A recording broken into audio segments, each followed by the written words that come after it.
So in this video, we're going to go ahead and show you how to pull reports for your tax filings, because you're going to need to pull them out by state, and this way you're able to determine how much sales you did in that state on Amazon. So you're using Amazon most likely because you're drop shipping from Home Depot or drop shipping from some other supplier onto Amazon, maybe even Walmart. And you're drop shipping onto Amazon, so Amazon is your marketplace where you're selling on.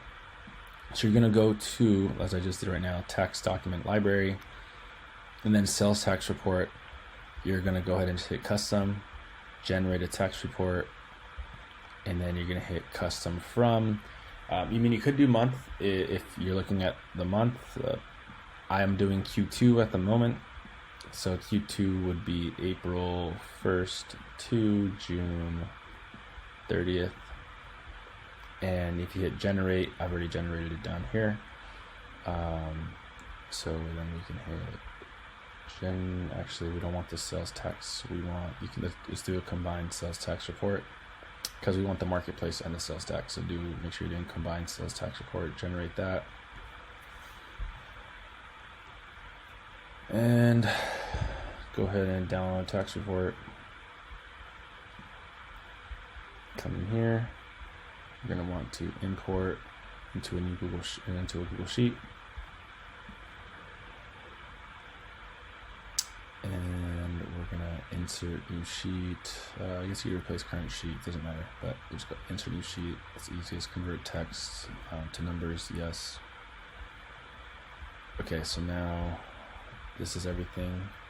Alrighty, and then what you do from here is highlight everything. So just by clicking this button here, or you can do Command A or Control A. Set a filter on there, because under transaction type, which is your column L, this is actually pulling in refunds and shipments. So you just want to take out refunds. You could actually leave in refunds. This is actually going to be more accurate. So if you just leave refunds in there, you can remove the blanks. Hit OK. And then so now you can come in here and you want to grab the tax exclusive selling. It's how much sales you did without tax. And what's nice about this is it actually pulls the refunds in as well. So for me, if I grab some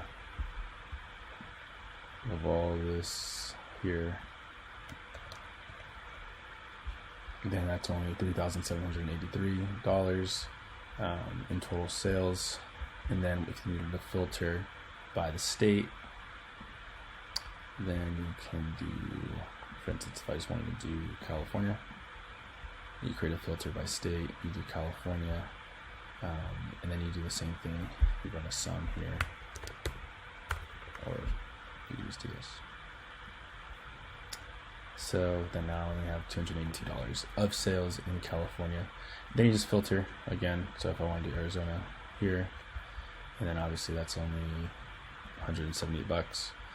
And yeah, this is how you can go about, and this is obviously for the period that we talked about. So for Q2, and then you can grab those numbers for your different states and put them in as the sales. Obviously I've created another video, so you put them in as your gross sales, and then you want to make sure you put them in as a deduction as well, so it'll zero out, it'll be a wash, and then you can file that $0 return. You shouldn't be paying any money when you're filing these returns, because the marketplace is collecting taxes on your behalf already, right? Total tax collected.